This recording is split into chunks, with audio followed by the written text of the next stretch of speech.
Hey everyone, I'm Matt Friedman, Matt F. the Oracle. It's Thursday, December 3rd, 2015, and it's time for another edition of the College Daily Slant, powered by Pro Football Focus and brought to you by DraftKings.com. This is the PFF radio show dedicated to college football and daily fantasy sports, and we have a great show coming up. With me is Wes Hubert, the PFF Fantasy College Football lead writer. You can follow him on Twitter at PFF_Wes. Wes, how's it going? Well, I'm doing well personally, but just watching the season pass us by, it hurts me. I not only do I love watching college football, but I love playing DFS. Not only for prizes, but just the actual game. And it just hurts to know that it's going to be several months before we'll get this again. But overall, I'm doing great. Yeah, the end of the regular season is here. It is conference championship week, and in just a few days, the selection committee will meet to determine the 4 teams to advance to this year's college football playoffs. And of course, bowl season will start after that. There will be so much information to cover, the matchups, the draft eligible prospects, all of that. And at Pro Football Focus, we've got you covered with all the football content you can handle, and you can have access to all of it with the PFF Fantasy Gold Package for only $29.99. All right, Wes, let's get into Week 14. With the exception of the Big 12, which is actually still playing some regularly scheduled games, the various conferences this week are holding their championship games. The 4 Power 5 championship matchups in particular are important to the outcomes of those games, the outcomes of those games will directly impact the committee as it decides the 4 teams to send to the playoffs.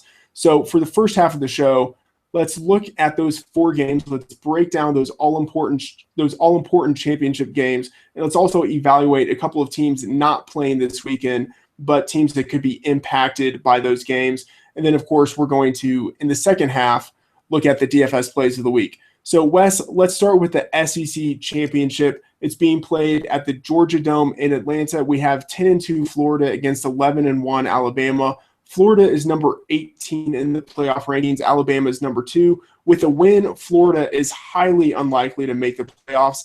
Basically, all they can do is spoil Alabama's chances of making the playoffs.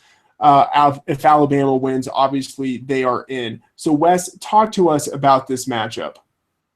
All right. Well, I think this is the perfect matchup that highlights how we need to change the system of the conferences. I think having the conference split in 2 and then just pulling the winner of each is something of the past, and it doesn't play well for the conference, and for the SEC it doesn't play well for them. We had no conference championship game in Week 14 has a more unbalanced and overmatched pair of teams. Florida is just not playing well. They've backed into this position. It's unfortunate because Alabama is one of the best teams in the country, and honestly, they are going to destroy Florida. To be honest, you look at the Alabama quarterback situation with Jacob Coker.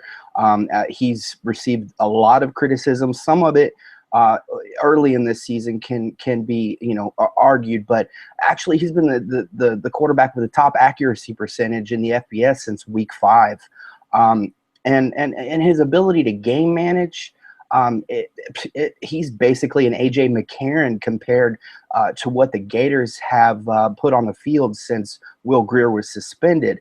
Over the last 6 games with Treon Harris, Harris has registered a negative grade in all but one of those games. In the one game that he was in the green, he faced the 82nd passing defense of South Carolina, and he barely maintained his positive grade. He threw 2 interceptions, did not look good, and made a couple of throws to save his grade. Overall, he did well on his completion percentage, but over the last 2 weeks, Harris has a 48% completion percentage. He's taken more sacks during that time than he's converted third downs. He's allowed 9 sacks to 7 third downs. And only Utah's Travis Wilson and a trio of freshmen that have been, just put in place to see what they could do for their teams, have posted a lower yards per passing attempt than Treon Harris in the nation at 4.5 yards. I mean, that just speaks volumes to how horrible he's been for that team. And like I said, to compound the problem, they're going up against the top. The top. I mean, you could not make the argument for any other defense statistically right now as the top other than Alabama. They're number one overall, number one against the run, number one against the pass. I mean, they are an elite group of defenders, and and the Gators do have a near elite defense of their own. But they've been prone to surrendering big games to opposing elite running backs, and that is not a good trait to have going up against Alabama and playing against Derrick Henry. Their offensive line, the offensive line for Florida, has been even worse than Harris. Actually, it's not going to be a pretty game. I believe Alabama's favored by 18. I'll add 10 to that. I'm not sure that Florida's going to score 10 points. Wow, pretty fantastic stuff there. And I agree. I think this is going to be a blowout. I think Treon Harris, he really might be the worst quarterback in the SEC. And there are some other quarterbacks and other teams that really are not good. I think it's not a matter of sort of, like what will happen. It's just a matter of how bad will this be. Let's stay on the East Coast and look at the ACC championship. That will be at Bank of America Stadium in Charlotte. In that game, we have 10-1 North Carolina going against 12-0 Clemson. Clemson, of course, is ranked number 1 in the playoff standings. UNC is all the way down at number 10, even though they are riding an 11-game winning streak. Now, because of the teams ahead of them and because of the committee's final rankings last year, in which they jumped teams ahead of other teams that had been ahead all season up until that point, I think that this is actually a win and in situation for UNC. Now, if they beat Clemson, I think they will jump all the way to number 4 in the rankings and make the playoffs. Wes, do you think that I'm right or wrong about that? And then more importantly, do you think that UNC actually has a chance of beating Clemson this weekend? The answer is yes to all those questions. They have a chance, and the committee has shown that based on how well you play, they are willing to jump you through past other teams, even if those teams didn't lose. Now, I think they would need a more than just a win though over Clemson. I think they would need to win in dominant fashion, and I know that that's asking a lot, but if you look at North Carolina's schedule, they have 2 wins over FCS opponents. That is not good. That is basically you're going up against teams that allow you to sit players that need to rest, that need to heal up, that that you normally would be pushing those players, and overall it just doesn't have a good feel to it, and they don't have a lot. Their statement wins aren't the greatest. All right. Well, kind of going along with that, I just want to push back a little bit because you're right. Their statement wins aren't the greatest, but there is no greater statement win than beating the number 1 team in the country in Clemson.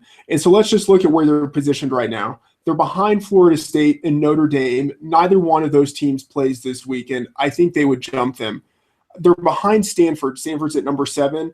I believe that if they beat the number 1 team in the country, the committee would be very hard pressed to keep a 12-1 UNC, again, that just beat the number 1 team in the country, behind an 11-2 Stanford. I think they would jump Stanford. The real question is, would they jump Ohio State? And again, Ohio State is not playing this weekend.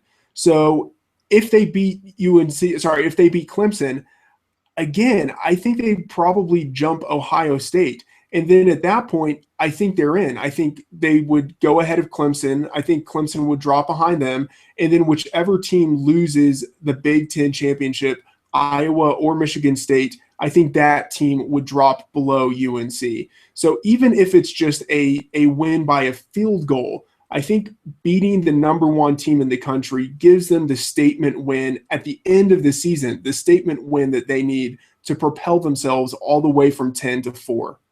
Well, I don't think that you're wrong. I think that is a very good argument. let's look at the matchup and kind of maybe get a feel for what North Carolina brings. I mean, everybody loves an underdog. I love an underdog. And for much of the season, the fact that North Carolina came into the season with a loss to South Carolina, which is a team that had one win over an FBS opponent, over another FBS opponent this season. They lost the turnover margin battle. They were outrushed. They had less third down conversions. They lost a time of possession factor, 3-2. The final score, I mean, it was just a complete beatdown by South Carolina, and South Carolina finished 3-9. I mean, to look back then and to say, hey, North Carolina is going to be playing in the ACC championship, could potentially jump into the top four, that would have been ludicrous back then. Well, that is a very good possibility, and you're exactly right. It really will come down to Stanford and Ohio State. But yeah, the Tar Heels, I mean, look at their schedule. They've won 11 straight games. I mean, that is nothing to laugh about. They have the 16th ranked total offense in the country. And one thing that may play that will play a large role in this game is North Carolina has the 65th best total defense in the country. That's going to leave a lot of windows open for that Clemson offense. And they're allowing nearly 400 yards per game. So basically, they're relying on Marquise Williams and that running game to counter their defense. But they have done a good job of, although they do stretch. On defense, they haven't been breaking when they get in the red zone. They're only allowing 20.8 points per game, which is 19th in the country. And to be honest, Clemson, they had a dominant resume following their Week 10 win over Florida State. They beat Notre Dame. I mean, they've had a great year. And what's really surprising is how well the passing offense has played without their best wide receiver, Mike Williams. But the problem with Clemson over the last few weeks, they've not been that dominant. They over the last couple of weeks, they squeaked by Syracuse and did the same against South Carolina. In those matchups against teams with the 118th and 100th ranked total offenses in the country, they allowed 29.5 points and 362 yards per game. Clemson has found some difficulty defending the run lately. And they'll be facing a Tar Heel rushing offense led by Elijah Hood, who has been outstanding. And actually, over the last 3 weeks, Hood is the seventh highest graded running back in the PFF college system. He's accumulated the third most rushing yards over that time. But even with all of these facts in mind, we're talking about a Clemson program that has consistently over the last 5 years, they've won 10 plus games. They've won their bowl game in each of the last 5 seasons. They play big in big games, and we're looking at a North Carolina team that this is only the second time in 5 years that they've finished with more than one win over a 500 record. And so, I mean, honestly, I don't think they're going to win this game, and I think it'll be a moot point. But if they do beat Clemson and they jump everybody to number 4, I would not argue with that decision. Yeah, I agree 100% with everything you said. It's nice to think about the hypotheticals of how they maybe could make it into the playoffs, but I don't think that they will. I think they have a higher chance than maybe people think. I mean, in any given game, it's look at it this way.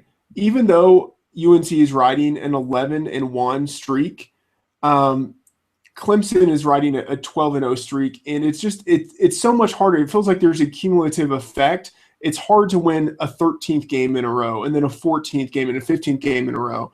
And as you mentioned, Clemson has not looked like itself in the past few weeks, and so I think it could happen, right? You can see how it could happen. All it takes is a pick six, right? Or, a punt return for a touchdown. There are a number of fluky things that could happen in this game that could tilt it UNC's way. And UNC is good enough. I think they are resilient enough of a team where if it is close, they could pull it out at the end. But again, I think you are right. I think this one will go to Clemson, and that will make everything easier for the playoff committee. And just kind of as a quick aside, one thing I think is so fascinating is this Clemson team just a few years ago had DeAndre Hopkins, Sammy Watkins, and Martavis Bryant all in one wide receiver unit. And yet somehow this team is better than that team was. I think it just speaks to the depth that this team has and how much better they have gotten really at every other position on that team. But moving on, let's go to the Big Ten Championship, which will take place at Lucas Oil Stadium in Indianapolis. We have the 11-1 Michigan State team against 12-0 Iowa. Those two teams are numbers 5 and 4 respectively in the playoff rankings. So this is a true win and in situation. Whoever wins is getting in. Whoever loses is going home. Iowa has the superior record, but they've really benefited from playing in the West Division, the weaker division. Do you think that Iowa can beat Michigan State? Oh, they absolutely could beat Michigan State. And one of the factors that has really held Michigan back over the last couple of weeks against Maryland, and even in the game where they defeated Ohio State, it was a major factor on the scoreboard. Is their offensive line has been injured throughout the year, and then Connor Cook has also seen some injuries. But a healthy Michigan State offense is a formidable challenge to any defense in the country. With the offensive line, though, back to full strength, and Connor Cook looked pretty good last week. Now, I'm not sure with his arm strength on the deep passes, because I know there was a play late in the first half where they needed to throw a Hail Mary, and he actually came out of the game. So he may not be back to 100% health, but he looked really good last week against Penn State. And honestly, if Iowa is going to win this game, they're going to need to play the best game of their season. I've not seen them play to that level yet, because we just haven't seen them play against an offense like Michigan State's that would require their offense to really push. Now they have played in some games where the opposing offense did really well, but we're not talking about a Michigan State caliber offense.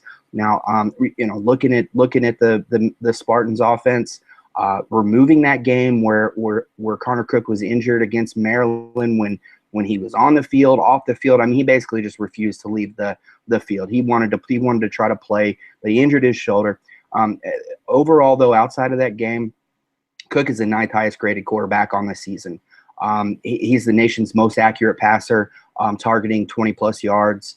And that's going to be a major factor. If he's able to continue to dominate on third-level passing attempts, that Iowa secondary. Now, I'm not saying that they have a bad overall passing defense. Their passing defense is good, but there are some holes in that secondary that have been exploited throughout the season. And another thing that has really been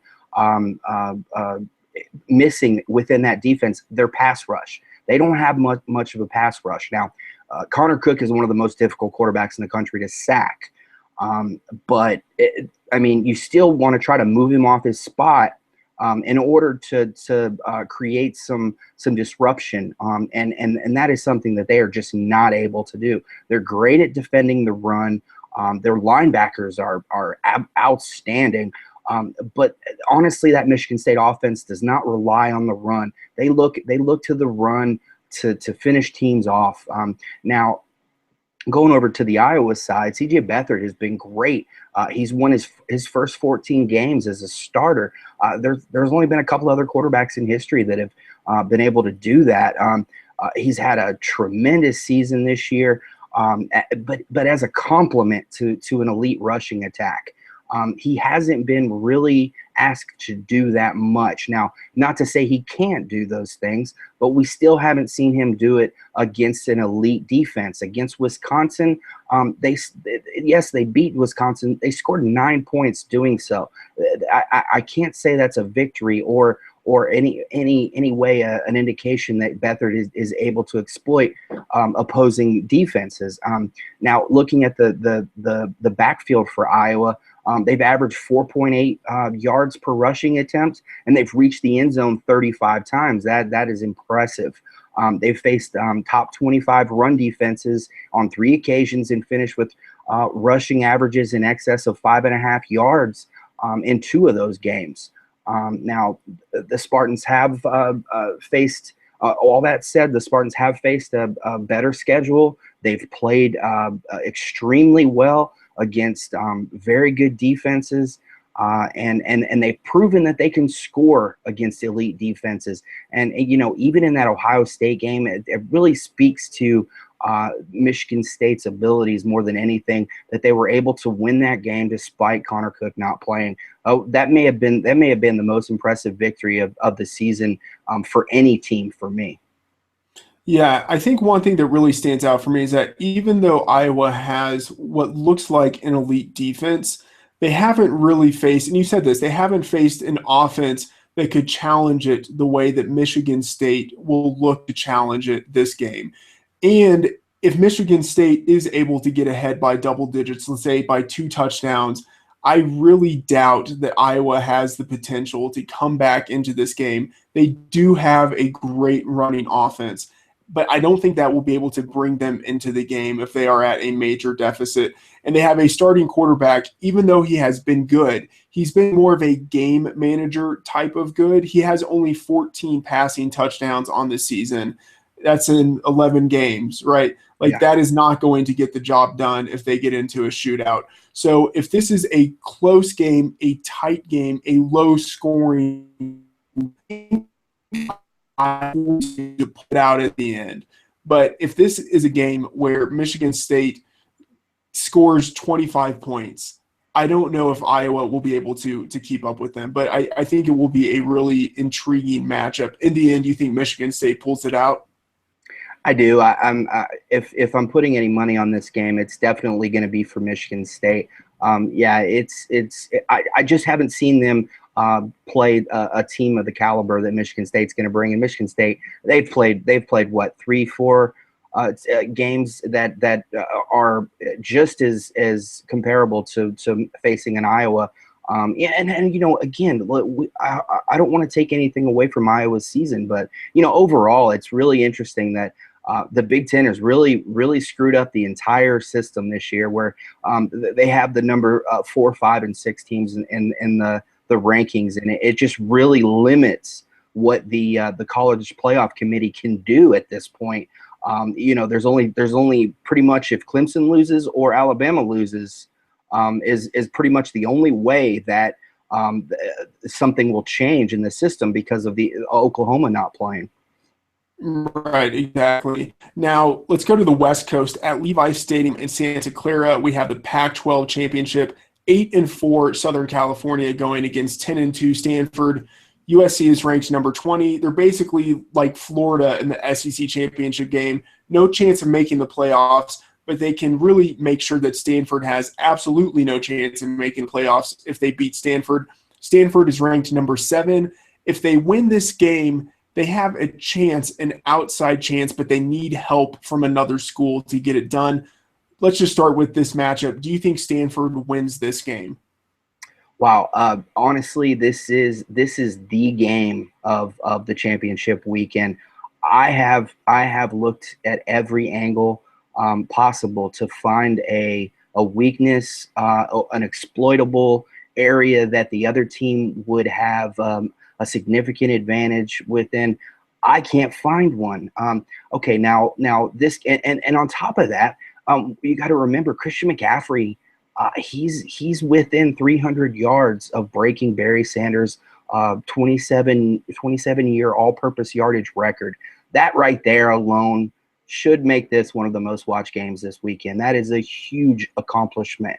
Of course, we're talking about postseason championship prospects, and that is going to be Stanford's number 1 overall concern. But the production of Christian McCaffrey will coincide with the success of that team.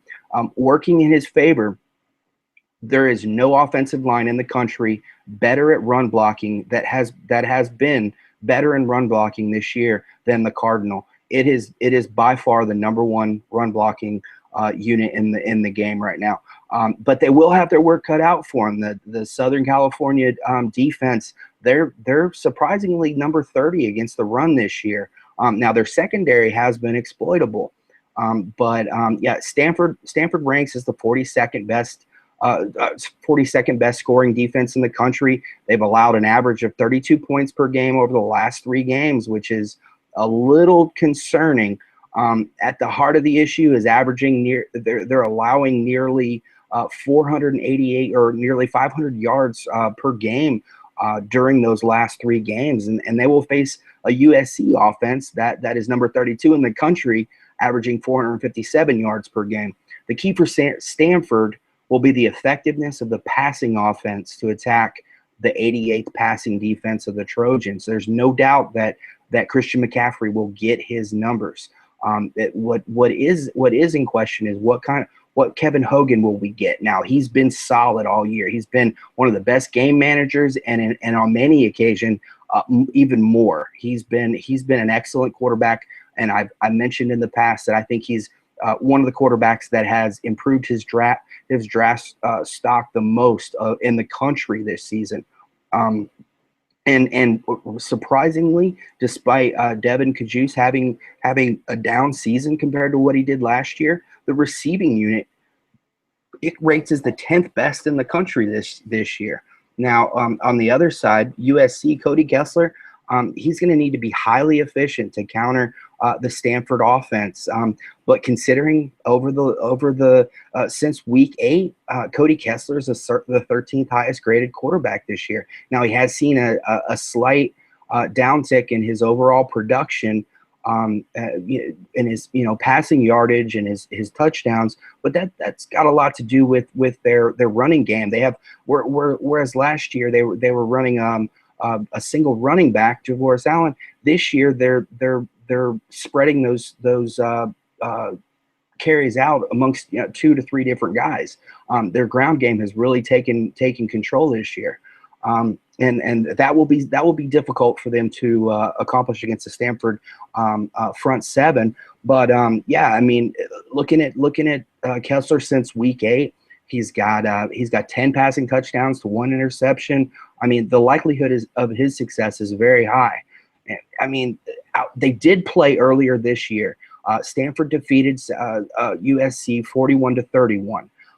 And that right there just tells you all you need to know. 71 points.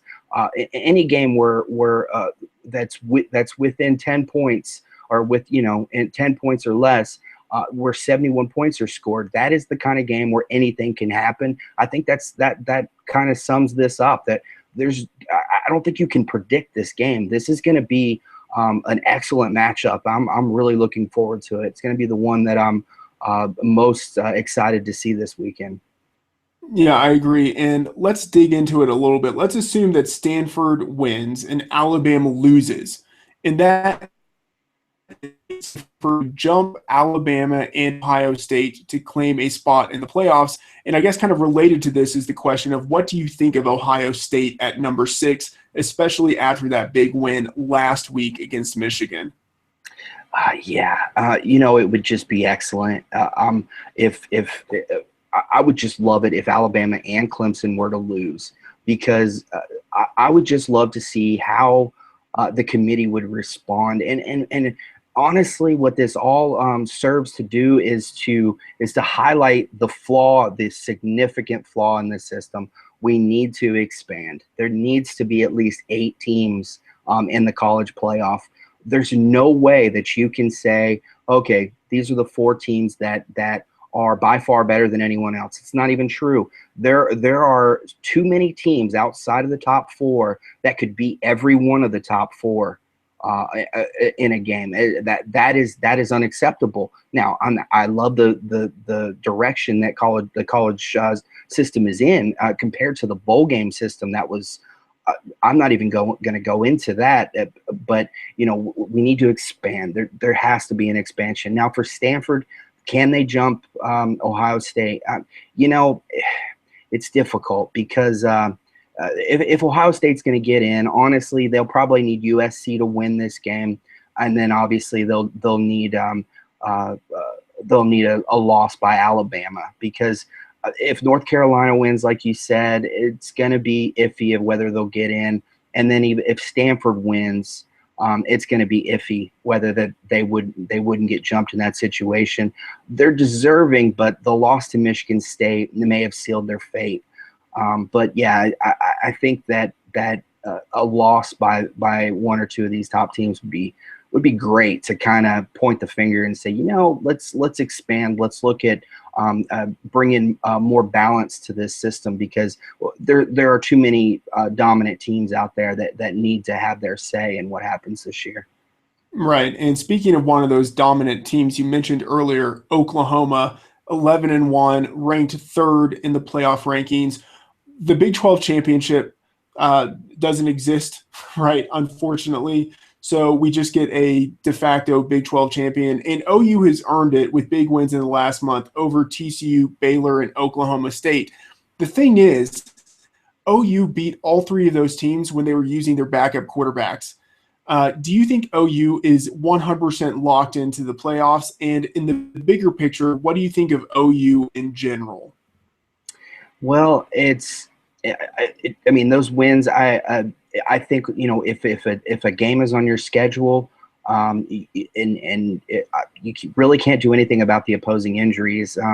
Look at Michigan State, the win that's probably going to push them into they did beat Michigan, but the win that's probably going to push them into the playoff if they beat Iowa. Well, obviously that would be it. But the Ohio State win, and they didn't have their quarterback. But so if Baylor, TCU, and Oklahoma State wanted to get into the playoff, they should have won their game. Now, honestly, I think there is a 100% chance they're going to remain in there. They'll probably drop to number 4, but they're going to be in the playoff, I think. But I think if the committee were to stand their ground and knock Oklahoma out, I'm okay with that. Why? Because they're not playing during the most competitive week of the season.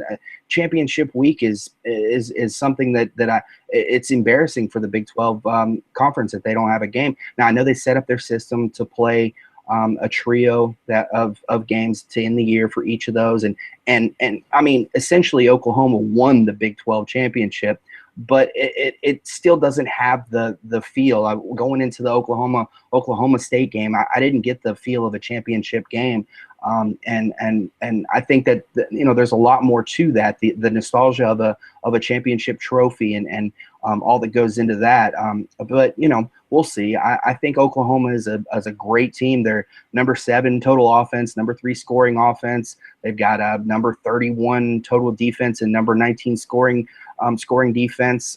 Like you said, they've got those big wins over Baylor, TCU, and Oklahoma State. They've got statement wins of 5 victories over AP ranked teams when the games were played. So I mean, they're probably 100%. But like I said, I would not be disappointed if they knocked them out, because it speaks to the changing system and how the Big 12 needs to catch up in order to compete with the rest of these teams. Yeah, I think absolutely correct. The Big 12, they need to add Houston. I think Houston would be a clear team to add in, and maybe Tulsa. There are other teams that they could add in, but they definitely need to expand back to 12 teams as soon as possible. Wes, great conversation. It's going to be a lot of fun watching these games, and as you mentioned at the top of the show, it's also going to be a little sad watching these games because it is the last week for a while that we will have college football DFS. Of course, you should not fret because there will still be 1 week fantasy football for the full slate of NFL games at DraftKings.com, where it already feels like the playoffs. With millions of dollars being won each week, every play in every game could take you closer to a life-changing payday. This isn't fantasy as usual. This is DraftKings. Welcome to the big time. Hurry to DraftKings.com now and use promo code PFF. With your first deposit, you can play for free in this Sunday's $1 million fantasy football contest. First place takes home $100,000. Enter PFF for a free entry now at DraftKings.com. That is DraftKings.com. All right, Wes, let's get into it. Our DFS plays of the week. Who do you like at the quarterback position? I'm going with Deshaun Watson. And you know me, I'm the kind that I like to identify the value plays, but I think that this is actually a week. There have been several. Paying up for Deshaun Watson is the way to go. Now, DraftKings has actually lowered his salary quite a bit, down to $8,600. I really like that, but I think that even in FanDuel's friendly lineup system, that 10,900, I still think he's worth the play. Honestly, when you're looking at your quarterback position, you're wanting to get your highest total of all your positions. Well, over in the last 5 games, Deshaun Watson, he's rushed for 100 yards in 3 of those. He's got 6 rushing touchdowns in those 5 games rushing. He has at least 275 passing yards in those games. He's gone for greater than 340 in 3 of those, and he's averaged 2.5 touchdowns through the air. This game has a 67.5 over/under, and the closer and the better North Carolina plays, the higher volume Watson's going to see. I just don't see him coming off the field, regardless of the situation. He's going to have a monster game against, I believe I said, the 68th ranked total defense of North Carolina. Yeah, I like that. And it's funny because this is the last show for a while in which we're going to be picking DFS players. I kind of want to go with players that I've liked for most of the season. And so I'm going with Greg Ward Jr. from Houston. He's been one of the most productive players in all of FBS all season. Even with the 2 games that he played in which he was injured, he still is one of the slate's 3 most productive quarterbacks. And if you take those games out, he is the most productive quarterback in this slate. Houston is a top 10 team in points scored. And even though the Cougars are playing against a Temple defense that allows only 18.8 points to opponents, Houston is still a 6-point favorite and has an implied point total of 30.25 points. So I think the possibility exists for Houston to outperform that total. The Cougars have scored 38.75 points per game against Power 5 and ranked opponents. Again, an explosive offense, and Ward is really one of the best dual threat quarterbacks in college. So I think regardless of however this game works out, he will have a hand in almost every touchdown that Houston scores. So I think Ward has a decent chance of throwing for around 250 yards. I think he could rush for 75 yards. I think he will score 3 touchdowns. I don't know if he will get up to that Deshaun Watson level of production, but I think he will be one of the top 2 quarterbacks in this slate by the end of the week. Now let's go to running back. Wes, who do you like there? Yeah, there's a list of guys here, and I'm going with a value play, and it's Devin Chafin of Baylor going up against Texas. It comes in at $5,600 on DraftKings and $6,300 on FanDuel, which is the kind of salary on FanDuel that would allow you to roster Watson. Now, Shock Linwood is questionable to play. There have been recent reports that he's looking good and that he could very possibly be ready to play, which is fine. Chafin has already found independent value in that offense recently with the injuries at quarterback. The running game has pushed a little further ahead than it was in the past. And to be honest, this game against Texas has little significance. Baylor's not going to the college playoff. So even if Linwood plays, Chafin is going to have a significant role. Over the last 3 games, he's averaged 18 carries, 2.3 touchdowns, and 22.4 fantasy points per game. Again, this is another game with a 67.5 over/under. Baylor's predicted to win by 20. And when you consider that Texas allowed Texas Tech to rush for 300 yards and 5 touchdowns last week, you can make the assumption that Chafin is gonna have a decent game, and for his salary, he's worth every penny. Yeah, I like that. I'm going with a similar type of play with Russell Shell from West Virginia, the second running back on that team, the change of pace guy behind starting running back Wendell Smallwood. In West Virginia's 6 victories this season against FBS opponents, Shell has averaged about 12 carries, a little over reception per game for over 80 yards and 1.2 touchdowns per game. So in only one of those 6 games has he scored fewer than 10 fantasy points. West Virginia is a 6.5-point favorite on the road over Kansas State. They have an implied point total of 32.25 points. I think with positive game script, with being on the road, they will look to control the ball, and I think that will mean that Shell will get his normal complement of touches. He really is an incorporated part of that offense. He is a part of what they do. So I think he has a good chance of accumulating at least 60 yards, but I think 80, even up to 90 or 100 is possible, and I think he scores a touchdown this week. Now, Wes, let's go to wide receiver position. Who do you like there? I'm going to stay in West Virginia, and I'm going to go with Shelton Gibson against Kansas State. $5,000 on DraftKings and $6,200 on FanDuel. His salary is dipped after a 4-game hiatus where he was seemingly left for dead. He only had combined 3 receptions during those 4 games, and I think there was something more to that. It was the situation is unclear and likely something that was kept in house. Dana Holgerson, not the kind of guy that reveals a whole lot of information, and I think there was something going on there. But considering that he had 7 touchdowns over the first 6 games and then was completely absent from the offense, there's definitely. But last week against Iowa State, he was back on the field. 6 catches, 148 yards, and a touchdown. He'll be playing a Kansas State defense ranked 118th in the country defending the pass, but giving up 23 touchdowns to opposing wide receivers. West Virginia's predicted to score around 30 points. That could easily go higher. I think it will. And Gibson is going to play a prominent role in that passing attack. And the West Virginia offense has actually been surprisingly playing very well lately, and Gibson's likely to be slightly underowned. He burned a lot of DFSers during those 4 weeks because he was excellent the first 7 games. So he could be a very, very good GPP play. Yeah, I like that a lot.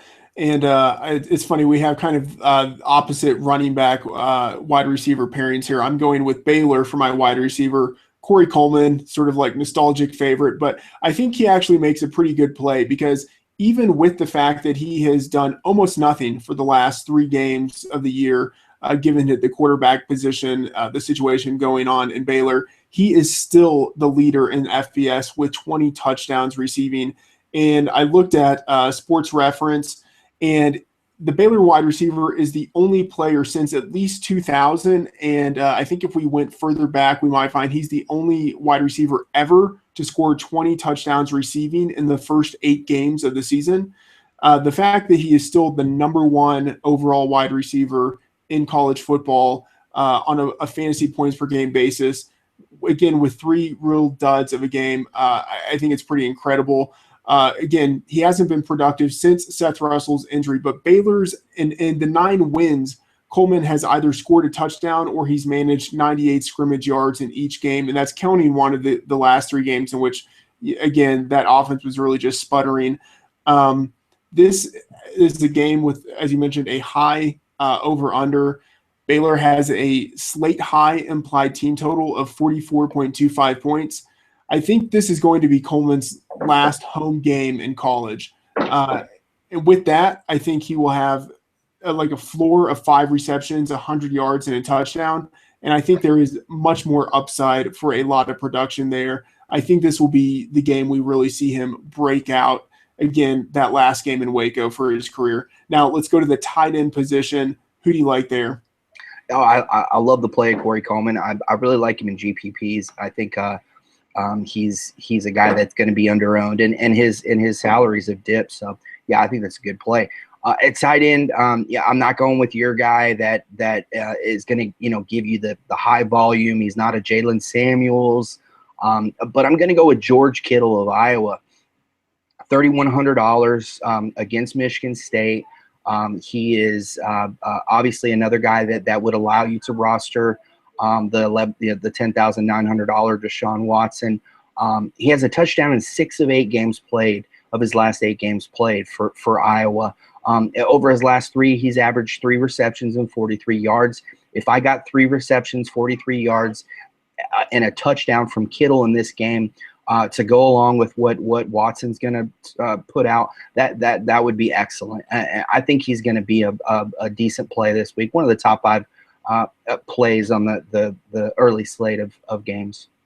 Yeah, I like that play because if a passing touchdown is thrown by Iowa, the chances are actually pretty good that it goes to your tight end. So that's a really nice play there. I'm nostalgic here, going with Tyler Higbee, Western Kentucky.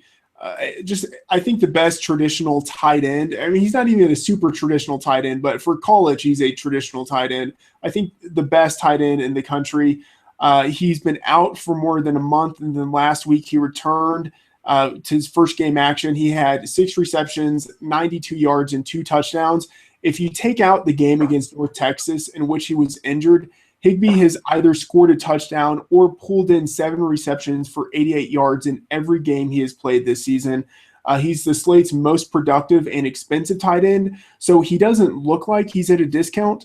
But if you look at his production in comparison to wide receivers, he's really like a top 6, a top 8 wide receiver, and the salary that he offers is at a great discount to what you would have to pay to get a wide receiver like that.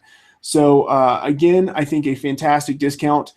He's averaged in his 7 full games 5.1 receptions, 78, almost 79 yards, and over a touchdown per game, 17.3 fantasy points per game.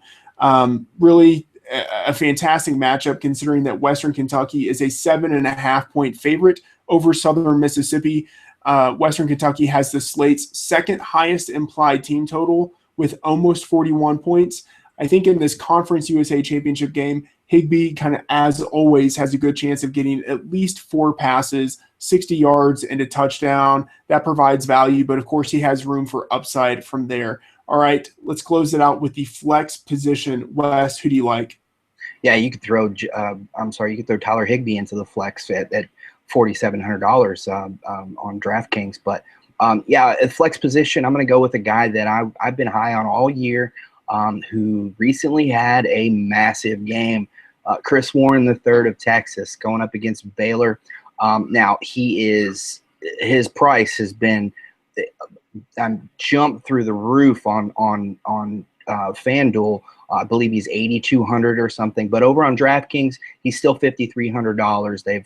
They've left his salary within the exploitable range, and take advantage. Now, he is going up against a much better run defense in Baylor than he saw last week against Texas Tech. But the volume that he is gonna see, and the probability that Baylor will rest some of its maybe some of its bigger guys to kind of look ahead to their bowl game. It could open up some lanes for Warren, and we saw what he did last week. He was amazing last week. One of the best freshman performances in history. And I don't care who you're playing against. If you're playing an FBS opponent and you put up the numbers he did last week, I'm impressed. But I've been impressed by Warren since the preseason. I watched a lot of his game tape. I did a lot of research on him, and I came away very impressed.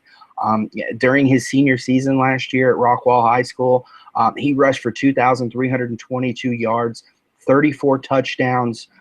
He came to Texas as one of the top running backs in the country, yet somehow he was completely overlooked this season, even by his own team. I'm not sure what happened there. Their running game struggled all year, and it wasn't until last week that they decided, okay, let's put our guy in there that we've been that we've kept on the roster. We've used up his freshman red shirt.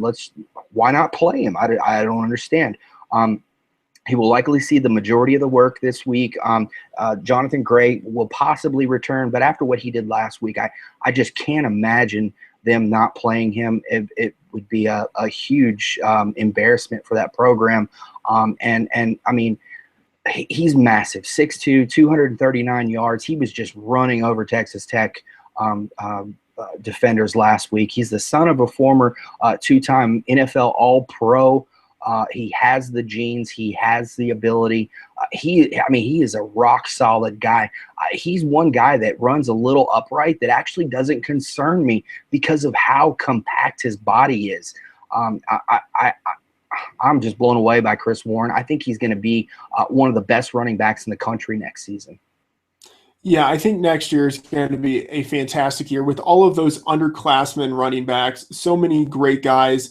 I think the next 2 years for the NFL are really going to be exciting. Seeing some of those underclassmen enter, seeing where they get drafted, seeing them develop into like that new generation of workhorse running backs, similar to what we saw, I think, in the 2007 and 2008, 2009 draft classes, where just a whole slew of guys came into the league and really dominated. Now, at the flex position, I'm going with Chase Price from San Diego State.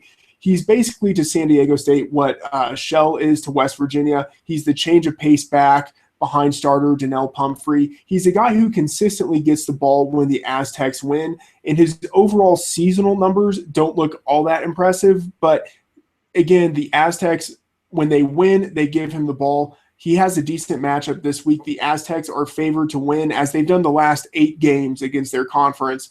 In those games, Price has averaged 16 carries, a reception per game for almost 100 yards, 99.4 yards per game, and zero point 0.9 touchdowns per game. So when the Aztecs win, this is a guy who comes very close to having high-end running back 2 production.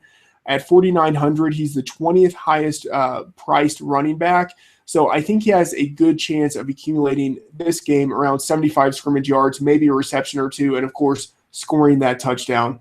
All right, Wes, the season is almost over. Any sort of like closing thoughts as we move into the postseason?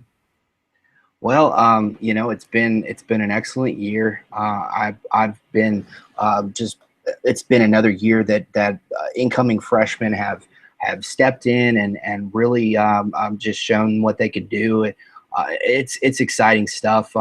Going into the postseason, though, like I said earlier, unless we see an Alabama or Clemson loss, we're likely not going to see much change. Oklahoma's already sitting there with pretty high chances of maintaining their spot, or even dropping to number 4. Who really cares? And then like I said, the Big Ten with Iowa and Michigan State just sitting there at 4 and 5. I mean, yeah, at 4 and 5. They are guaranteed a spot. So we're not going to see a whole lot of turnover, considering Florida is so overmatched. I almost feel sorry for Florida going into that Alabama game. Their offense just will not have a chance against that defense. And then the Clemson game, that's going to be a great game. One I will definitely be watching every second of. But again, I'm just not sold that North Carolina can win that game. It would be great. I love the underdog story, but we'll have to see there. But yeah, I mean, it's been an excellent season. It's been a pleasure to discuss DFS plays of these from this group of this collection of just awesome guys. I mean, I love college football. I love DFS, and it's been a great year this year. Yeah, it really has been a great year. And I mean, even just thinking of the first week of the season, Mike Williams going down, and thinking that Clemson would still, at this point, be ranked number 1 overall, and that UNC losing their first game of the season would be playing them. I think that's just kind of indicative of the type of season it's been, and it really has been fantastic. And look at it this way. The guy that stepped in that has been the catalyst for that offense is a true freshman, Deion Kane, at wide receiver. So it just speaks right into that. Yeah, exactly. Wes, fantastic stuff. Great season. And that will do it for this edition of the College Daily Slant. Be sure to tune in next week for our breakdown of the final college football playoff rankings, and we will analyze some of the early bowl games. You can catch us on PFF Radio, subscribe to the show on iTunes, listen to the show on Stitcher and Blog Talk Radio, and watch the show on YouTube and the Fantasy Sports Network. For Wes Huber on Twitter at PFF_Wes, I'm Matt Friedman, Matt F. the Oracle. Thanks for tuning in.